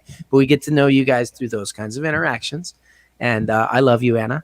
But that's why we're here. On the other hand, I think the last one that you did, you have cigarette burns on your forearms there, Kusko? That's a great question. It's Candida. I went a little heavy on the ice cream and whiskey this weekend. But what'd you find there, bud? That's just a spider was hanging out in my light diffuser, so I figured I'd pull it out for a little interaction. I don't know. Just looking for a little interaction, with other life. Yeah, we're not enough for him. You see this, Jason? Yeah. You guys are talking with each other. I'm just kind of listening. So we're chop liver. I told you we're boring Brian because we haven't included him enough. Yeah, that's true. You did say you had an issue to bring up with him, Garrett. What was that all about? He's just always trying to turn everything negative. You said you had a question for me. It's not issue. He could be. I don't know what he's going to say. What I hate about he didn't say issue. Host has been doing since the last. Yeah, we were supposed to have that segment. We never. It's a stupid segment. It was my idea. It was dumb. Hey, Garrett. I don't hate you enough for that. Garrett, to be fair, when you were gone, when you were off of the mic, he was complaining that somehow we turned the Searchable Reptiles YouTube collab into Super Dwarf selling retics. You're welcome. I was selling highways. Come on now. Give me some credit and Scaleless stuff. I don't have any of that for sale. No, it's good. So the last thing you were venting to me about, Jason, was somebody had said, like, you're not a real ball python breeder. Fake one. Right? And you were like, those are fake snakes. At what point do I play? Can I address that Brian told me in the stream, the first stream, that he promised Hillary he wasn't going to drink whiskey tonight? You guys have driven me to drink. Sorry, Hillary. Yeah. That's not really my fault, though. I'm on the other side of the country from you. Yeah, that's bad. Well, He's put up with me for 2.5 hours. That's why. I didn't promise. She asked if we could not drink any more whiskey until the weekend. And I said, okay. That's not a promise. Promise, you say I promise before the statement. He's been married longer than I have. I guess I have to take his word for it. I don't know about you, Jason, but me and Brian's wives put up with a lot. I actually booked a guy today. I bought tickets for a guy to come stay at my house for a week. I didn't ask her. And she's like, I just got a notification that you booked someone to come stay at our house for a week. I was like, yeah. She's like, why did you use my credit card? Where's my invite? By the way, my wife. By the way, Garrett, I don't know if you were in Brian's stream at the time when I mentioned, but I'm not going to be at your place in October, and I'm going to miss Tinley for the third year in a row. Because I told you already, we're expecting again. So late October. So it's kind of like right in the middle of that. Yeah, I don't know. I'm just like I dug out on my Zoom call Patreon thing that I've been doing every week for a long time to listen to you guys talk about super dwarves. Like this boring. It's super boring. Do you want to talk about cancer instead? Because that's what I want to talk to you about. You want to talk about cancer? Yeah. This is the most interaction I've had with Brian in well over a year, and somehow I screwed it up. That's a lie. Ask Brian a question. Brian, say something intelligent. Go. No, I don't have that right now. It's because of the whiskey. Hillary tried to save you. All right. Something intelligent. No. That doesn't count. Come on. That's my 7-year-old uses that. The chat needs to give me something to keep Brian engaged. Come on, chat. Help him out. Nothing better than dead air on an audio show. That's great. No, it's video. It's okay, Brian. It's a vidcast. That's right. I don't do podcasts here. Yeah, it's a video. It's a video. Everybody got to see me look into the camera with this like desperate, somebody please fucking help me look. Brian By the lives way- in the silences between Garrett taking sips of whiskey. That's his... Brian, did you get my last care package I sent to you, by the way? I never saw anything about it. It's been probably a solid month or more. Where did you I send didn't it? get that one. I've sent you the new shirt, didn't I, Garrett? Yes. The new design? Yeah, I thought I do so. have that. Okay. I don't know if so Tom, I don't have carpet there. It's wood. It's just regular, really easy to clean wood floor, so I cleaned it immediately. Ann wants to know how Halo is. Halo's that? fantastic. Halo was just out. If you go watch, I'm sure Anna saw the video the other day. Halo was out hanging out with myself and Leia. Good stuff. There was a question. Why don't you just ask something? That Cancer. Say something no, intelligent. no, not that. I'm curious if Brian ever cleaned the. No, I already carpet answered that after question. using I just a answered bag it. with a hole in it. I just answered that question. What was this your live stream when you drank your own pee? Is that what I'm missing? No. There's another pee event. It's a reoccurring topic, I see. Yeah, Okay. we pee a lot over here. So it's all the drinking. Yeah, his not podcast is called Whiskey Whips. He should just call it Whiskey Pee. It's got a lot. I have noticed he's not featured any Montana-born whiskeys on his show yet. Because I watched that too, by the way. Montana doesn't make a bunch of whiskey. That's not true. There's a lot of distilleries in Montana. Yeah, it is. I mean, compared to the places that do make a lot of whiskey, Montana. Like the Okay, yeah, Appalachians, it's the not Appalachians. Kentucky. You know. or Indiana. I don't know. Oh, somebody has a good question over here. Opinions on ball python racks, ARS, Freedom Breeder, Vision racks. Think about the 5042 Tubbs Gray. I think that Are the they're all very 5040s similar. like the FB40s? Is that? I want to Much say that, shorter. yeah, I'm pretty sure. Sure. Shorter. Well, I know for sure I don't feel like I shouldn't speak on this because I'm sponsored by Freedom Breeder. I have their stuff in every video. I work with them personally. So like, there's no way, even if I was going to say the truth, it would not necessarily be interpreted as that because people just think I'm biased, which I am. But Of course. Well, so am I. but you don't have you don't have vested interest like in it. I invested a whole lot of money into Jesse's pocket. Yeah, sure, but you didn't get. You could have done that and spent a bunch of money, but like this is crap, and then you could have ventures interest. I spent a bunch of money on a bunch of crap. Yeah, you're right. I will say that from what my experience, I don't have a ton of experience with ARS, just limited, but the water bowl placement is much better in the fact that compared to Vision doesn't even have water bowls or ventilation. Water bowl in the ARS is better, or the Freedom Breeder? No, the Freedom Breeder, the placement is better. In the I ARS, was going to say I don't like the ARS. yeah, no, it's too close to the front. There's not enough room for the snake to get up in the not front fun. side of the water dish. And then also It's farther back. the Freedom Breeder tubs are more pliable. Just throw the ball python around. The Freedom Breeder tubs are more pliable, more durable. Like you can drop them a lot, and they don't. They put up with a lot more abuse. I think it's more flexible. And then the Freedom Breeder stuff is made right here in the United States, in California of all places, like the place that you think would be the first place. If you're talking politically speaking, to send their production overseas or something like that. Like, no, it's all built right there. You can go walk in and like see the guys welding the stuff, and then like I didn't went down- realize ARS was not. They import their stuff from overseas. you Their can't quote- stuff's I don't- manufactured no, overseas. I don't don't- quote me on that. I don't know where their tubs are made. I mean, they build their racks in Illinois or Indiana or whatever, but I'm not sure. I don't know whether. I will say, and I don't know if this is true with all ARS racks. The only thing I can base this opinion on is from watching Billy at Mutation Creations videos, because he had an entire background of ARS racks until recently, right? The one thing about the ARS tubs that, aside from the water bowl, that I did not like is they're not all the same color.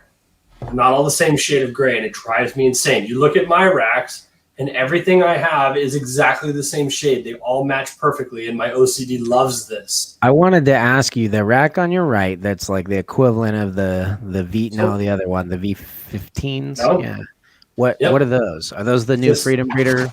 They have the tubs and the pre-drilled. FB5 CV. What's the rack? Is that from Freedom Breeder?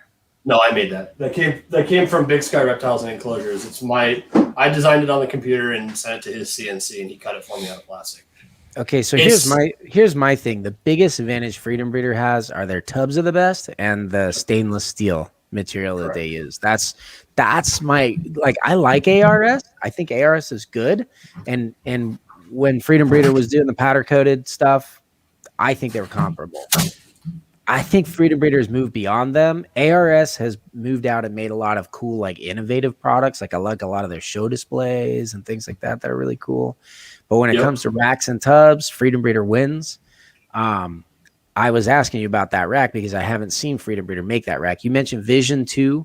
I use there's tubs. It's the V15, which are like those. That's this the one. Well, that's the Freedom Breeder, but yeah, Vision makes the 15. Freedom Breeder kind of stole Vision size. Of course they did, yeah. So the V15. Well, to be fair, ARS stole Freedom Breeder's idea. Too. Oh, and they all, right at the beginning. Yeah, they're the original, but they all do. And then there's the V35S, and we all win when these guys compete and stuff. The 8/18, which is a little bit wider. Freedom Breeders is the Vision V18 is the same size. This is the FB8. Yeah, no, those were all made for people requesting them to make the tubs that fit into those racks, so that the people that are building here's those racks can have the Freedom Breeder tubs. I like Vision for a lot of things. Their racks suck. The racks are just crap. You could DIY something better than that. The tubs are good, and I have hundreds and hundreds of those 3 sizes. And what's cool is the V35S is like a triple wide, and then you have the V18, which is like 2 wide in the same slot, and then the V15, which is the little ones you have, is 3 wide in one slot. So that's really cool. But when Freedom Breeder started making them, and they added the cup holder and they vented the tubs, because you always had to drill holes in the tubs because you're usually putting them in a solid rack. See those little vents right there? I'll go get one of mine. I'll show you what you had to do before. The one thing, and I know Jesse is working on the 35, whatever he's going to call it. The one thing I wish that the Vision tubs had, or that Jesse did with these and the 35s. Come on. The thing. I don't know if you guys can see that. You had to ask yours. I seen it. I done seen it. I done seen it before. The thing I wish that they did is I wish that the 35S was the same overall length as the 15 and the 18. And they're not. I knew you saw it, Brian. What's that? I said I knew you saw it. I was talking for the benefit of the commenter. But anyways, when Freedom Breeder started making those, and I don't know, Brian, you could probably answer this. Are they going to do the V35S, like the triple wide one? The same one? Cool. So if they're doing those, I have a couple, but they're still working on getting it perfect. Yeah. Yeah, so that's going to be those are going to win. So if you want those sizes, cool. The 40s are good. If you're talking about ball pythons, I think only the smallest ones can go in there. I actually use the Freedom Breeder 40s for hatchling retics because they're like twice the length of the snake, so it's actually like a big enclosure for them. That's how I use them, but yeah. Gary, you'll know too because you have all 3 sizes of the Vision version of these. I was saying to Brian, the thing that bugs me, because I built a rack that looked just like this, except it was 3 wide of the 5 or 15, whatever. So it would be 3, 2, or 1 of the 35 short, right? The problem was, and the reason that there's no 35s in this rack in particular, is you notice these are all flush. Yeah. I hate the fact that the 35 short is longer than these 2. So my original hatchling racks, I made them another inch and a half deep so that they fit the 35 with a little bit of lip. And then these are way too far back. It looks stupid. So it's probably too late. I know Jesse's already built them, but if they had made the 35 equivalent the same length as these other 2, so they would all fit flush in the same rack. Probably doing that. Brian, is that you said you have the pre-production one? Is it the same width? I don't know. Let me go grab it. Like front to back, is it the same? Back, yeah. Because you're right. In the Vision ones, they basically the 3 wide for some reason they made it like an inch deeper. So if you push it into the rack like that, it has a gap at the front. You can't close it. Yeah. So that was goofy. But if you And I will build your own racks, you just cut them to that size. You just have to know to expect to do it that size. Yeah, and I will say one of the things I like about the new Freedom Breeder design that you'll notice on these is I prefer the plastic front clips. I think these are way nicer than the metal ones. They're easier to work with. They're a hell of a lot cheaper, and in my opinion, they look nicer. Oh no, they did do it. Oh, boo, hiss. Blah. I just threw up in my mouth. Let me wash that down. Well, hit up Jesse. Like I said, these are pre-production. They're working on some new molds right now. Not for us. He needs to make the new one that inch shorter, because otherwise you can't put them the same. Well, you can put them in a rack as long as it's built for the longer one. But why? Right. I'm going there. I'm gonna go there tomorrow. So I'll let him know that that's the bane of that tub size. Because I would put a 30. I'd put a 35 in here for something. And, maybe I get a corn snake or some crap. Well, that's why I do them, because you can switch them out.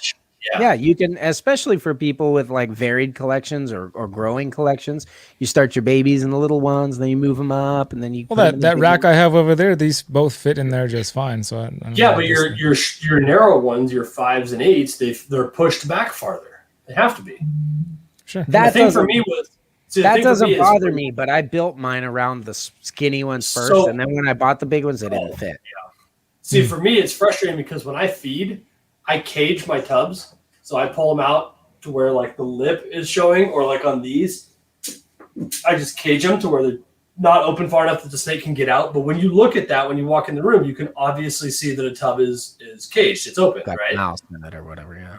Yeah, so I know to look in there and make sure it's eaten.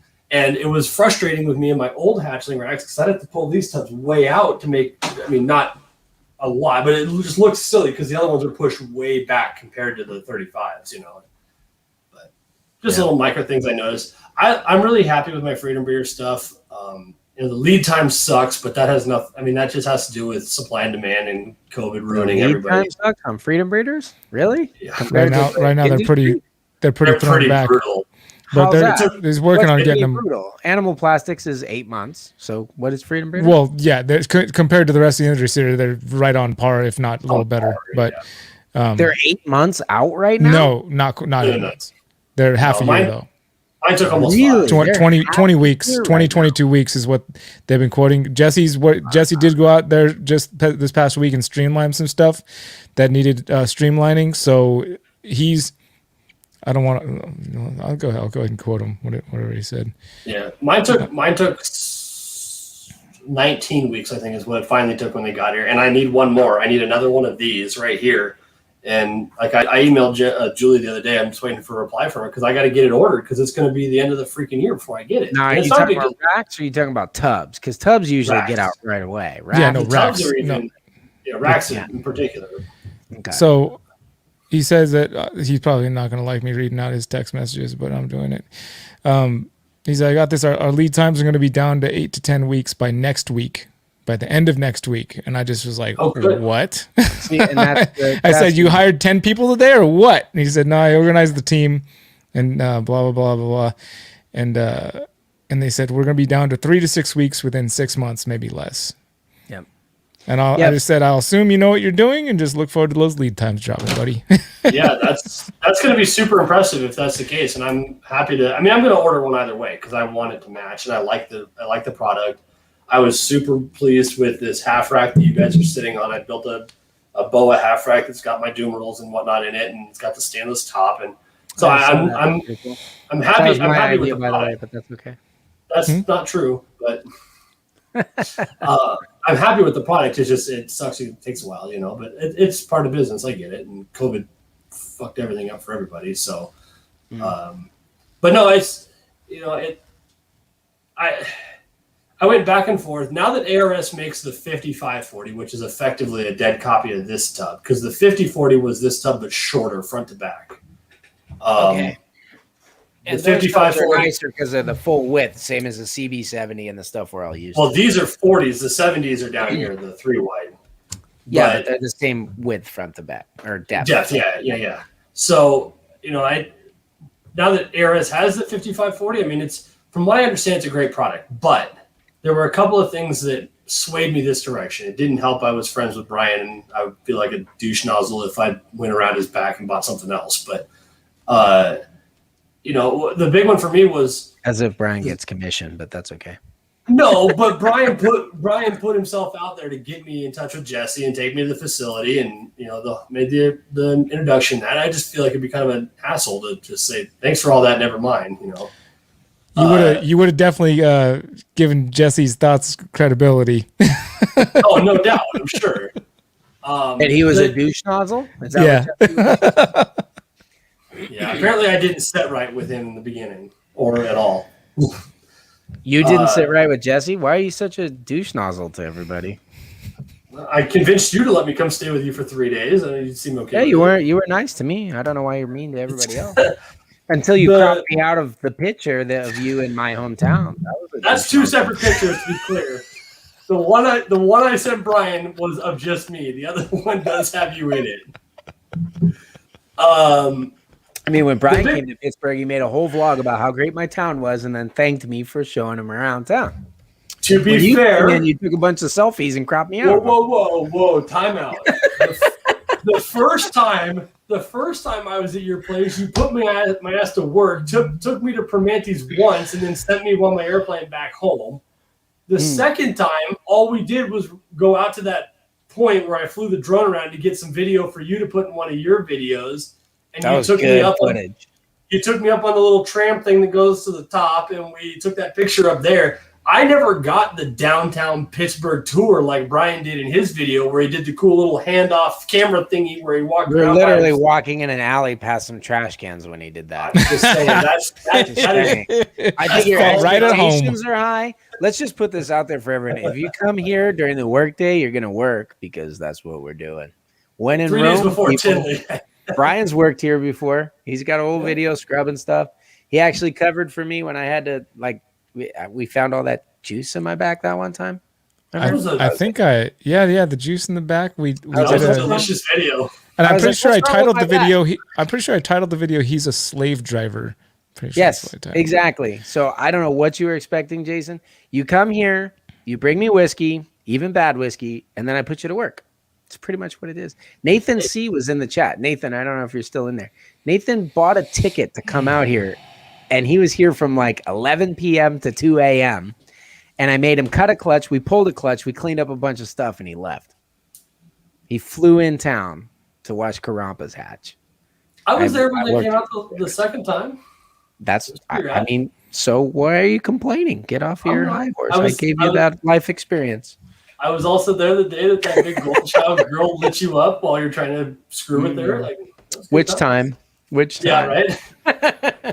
I still have that picture of you kneeling. That was the night before you left for Tinley. You're kneeling in the middle of your snake room, just bleeding because she bit you across the top of all 4 fingers. Because that was the year that you went to Tinley sick. A couple years back. That's every year. That's a tribute. Yeah, pneumonia this year, cancer the next year, and so on and so forth. No, all right, man. Obviously, we're boring Brian, so I. Yeah, but that hasn't stopped you for this entire damn stream. What is it? I feel like you're we're gonna close it down now because we're boring Brian, and we've been boring Brian for the last hour and a half. But now we're gonna stop and completely waste his time, not ask him a single question that he cares to answer. And I don't think it's fair. We'll leave it up to the chat to answer the question, to ask the question. Come on, chat, give something for Brian. We don't have anything for him over here. You chat, you do it. Wow. We've bored him for the last hour and a half, and now we're done. So we're gonna just shut this thing off, and we're all gonna walk out of here. Good. I gotta play some 10,000 with my son. That's a good call. Wow. I wanted to know. Is there anything that you have a question for me? All right. I do. I have a question for you. And this is not an interview show. It's just 3 dudes hanging out drinking. I should have been talking shit way sooner. I was waiting for the questions. You told me you were going to be a jerk on your stream. I have to save my whole cancer thing for our podcast, apparently. But no, I want to know what is. I'm just kidding. This is my third live stream since 4 o'clock, dude. What is interesting to you right now? What's interesting to me right now? Yeah, Reptile Talk, when we were on there, I love their question. What in the reptile world gets you excited right now? That was an interesting perspective. Yeah, we already answered that question. No, you were saying reptile parties, but I'm saying now that's why I like their question, because it's different. No, it Even isn't. if you ask the same question. It hasn't changed for me. That's what you always criticize me for when I say super dwarfs are exciting. Right now, honestly, I gotta take a leak, and my camera's a little bit too wide angled. Like, do it without anybody noticing. That's where my bathroom is, right here. Oh, it's a good spot. I mean, I could just step off camera easily, but now I feel like everybody's looking at me. I assumed you were already doing that under the desk, like usual. Right. Oh, I guess I could do that, but now it's weird when everybody's looking at me now. I usually do it nonchalantly. We haven't brought attention to it yet. Now everybody's expecting me to pee on things. You kind of did that to yourself there, buddy. So, I don't know. I feel never mind. I don't want to talk anymore. Like you said, Garrett, my mom raised me to say, like, if you don't have anything nice to say, just sit there and just shut up. Whoa, you're going to leave us hanging on the drama stuff? Brian Kusko going negative? Hey, I want to end it right here. I want to end it with, I remember, Jason, you were catching a bunch of crap for having like a logo that looked too similar to somebody else's. And, way back, like before. And it was, I think it was just because it was a snake that was like somebody, I don't know who out there was designing these logos, but they just like found some snake that I just got sent this mug the other day. You recognize that? That's the one, huh? This is a new. That one looks like mine. Yeah. The OG. So that's just a basic Google image clip art sample, right? And at least that's my understanding of it. And I have no ill will towards Chandler Hatfield at CTH. He's a great dude. Him and we've cleared the air. Everything's fine. But if you look at the way that tail is done, it kind of turns back towards the snake. His rolled away. Apparently the lady that made my first logo took it, cut it, turned it around, faced it the other way, changed a little bit, and then the color. Mine looks like that, and I'm pretty sure Brian's pissing on it while we're talking. No. No, that's not my pee mug. I'm drinking water out of that mug. It's not a pee mug. But no.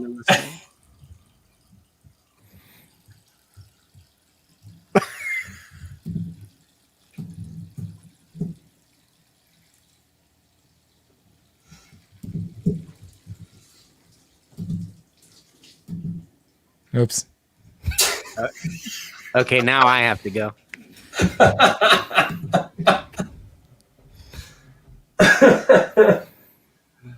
Bye, Garrett. Love you, bro. See you in a couple days. Brian, somebody asked if you plan to pair any retics this year. I do not plan to.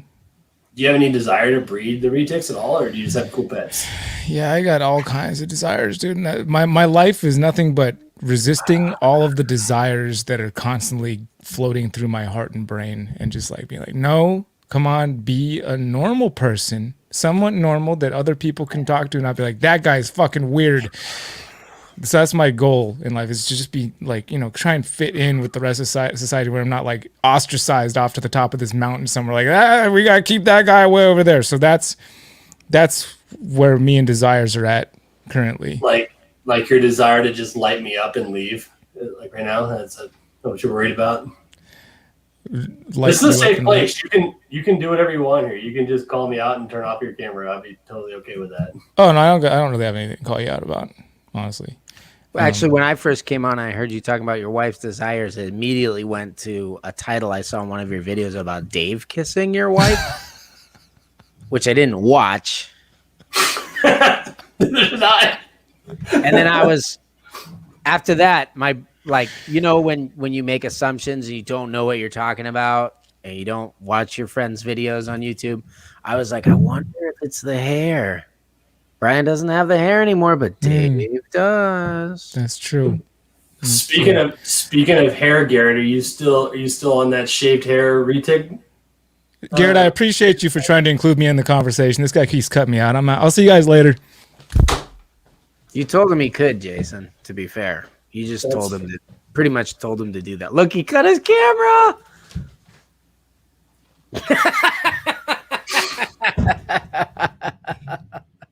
See, the problem is with Brian, I never know if he's kidding. See, I don't know Brian like you do. Like Brian, I mean, I've been to his place. He's never said anything bad to me directly. I don't think he speaks ill of me. He doesn't seem like that kind of person in general. But you know him on a more personal level than I do, and I can't read Brian so I don't really know if he's playing along with the charade or if I legitimately pissed him off because I didn't include him enough tonight. I would say a little column A, a little column B. Here's the thing about Brian. Maybe he is pissed off and he's walked upstairs and he's with his wife right now or whatever. And 30 seconds from now, he won't be pissed off anymore because he just kind of rolls with the punches. You basically gave him an out. So you're like, just turn off your camera and go. And he's like, I think he's calling your bluff. He figured that was enough of a comedic exit that he could pull that off and do it. So he did.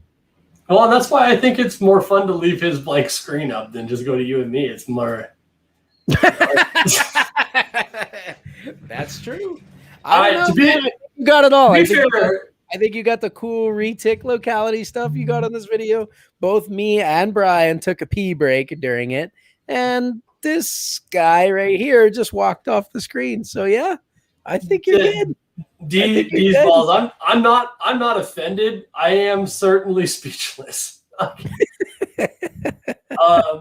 You know Brian's going to go back and watch the end of this video. So we love you, Brian. I promise to let you talk more on our next podcast.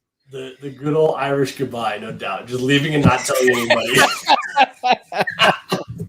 Well, he used to say top of the morning all the time until he decided he identified as Hawaiian. So, whatever. But there you go. I don't know. I don't know where I went wrong. Like I said, I think you got it all. I don't think you went wrong. That's just Brian being Brian. This is not a. I mean, it's obvious to me that nobody else watches these, especially after the fact. But this is not this has never been a podcast about talking snakes. I mean, half the time I'd never get to snakes in the podcast anyway. It's just dudes hanging out and friends getting together, and it's like I haven't talked to you guys in a long time. It was like let's bring out the Searchable crew But to be fair, please, I mean, correct me if I'm wrong. Has this not been a perfect analogy for how your guys' podcast actually goes? Yeah, pretty much. You dominate. You bring up Super Dwarf at some point. Brian gets frustrated with it, and it ends. That seems pretty normal. Yeah, probably. Yeah. So here's the funny thing with our podcast. Brian wants me to be genuinely myself. And then I hope that's true. And then B, he doesn't want me to talk about Super Dwarfs. So the tension in our podcast, if there is any, it's that me trying to somehow be genuine and not talk about Super Dwarfs. It's kind of like the whole highway conversation that we had earlier, where everyone's like, "That's true. I want to buy highways now."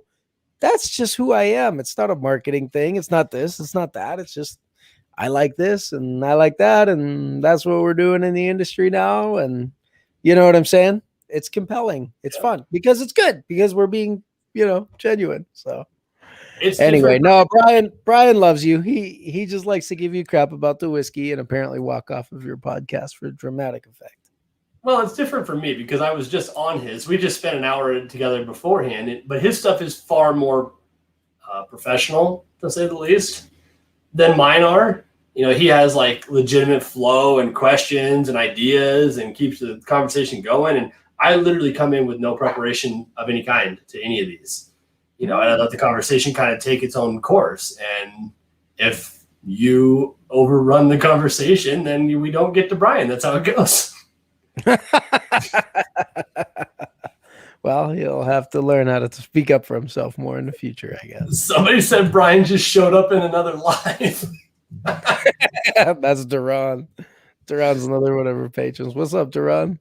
I don't know who else is on right now. Oh, I don't think he's being serious, but that's good times. Yeah. Well, buddy, you're gonna definitely have to come back out to Pittsburgh. We'll show you some more cool stuff. Dude, I want down that back alley with all the trash cans and stuff, so you can get the. I don't think I have the power to bring Brian back. I think I have ruined that opportunity for tonight. So I think he did his 3 and he's done.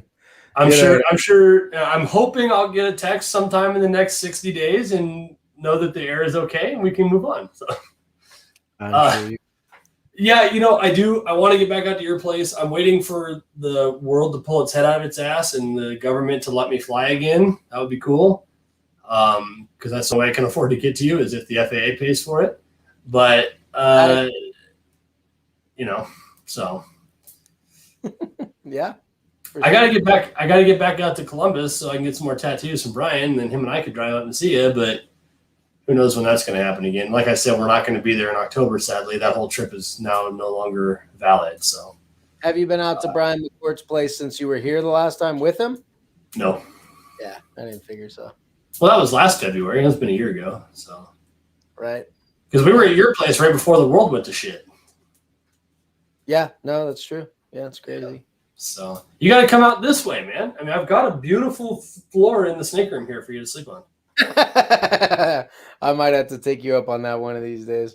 We want to take a road trip up there with the family, so whenever we plan, you gotta come out before the other baby is here, and I have to commandeer the guest room for another nursery. So I don't know about that. I'll just find a floor somewhere.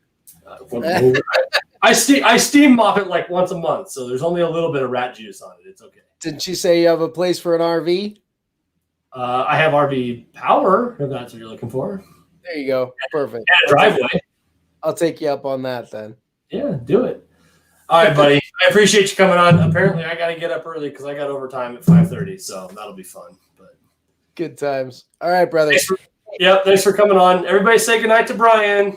Good night, Brian. Good night, Brian. Love you. Please don't hate me and blacklist me. Brian Kusko in real time just mentioned me in their Instagram story. That's funny. Time out. You guys can all see right here. Brian Kusko, top one, mentioned me in his Instagram story. Let's see what he has to say. Sorry, not sorry for leaving the stream, but it's certainly more important. No, see, there you go. He's just got his priorities straight. That's all. Yep. All of my priorities are asleep right now. So. Yeah, so are mine. So, all right, buddy. I appreciate you coming on, man. I'll talk to you a little bit. Thanks for having us on. Take care. Yep. Bye. Bye. All right, guys. That's it for me. I'm done. You guys should know by now that this is just a shit show hangout. So it was fun either way. And I appreciate Brian for having me on his. It was a really cool time beforehand. If you didn't catch that one by some miracle, go back to his channel and watch it. It's only an hour. Mine tend to run kind of long, but that's going to do it, guys. I appreciate it. Next week, for those of you that are sticking around to still hear the update, next week's the twofer. So another tag team. We're doing Nivial Exotics and Atypical Origins together. So they'll be here next week. Same place, same time. I'll see you guys then. Good night.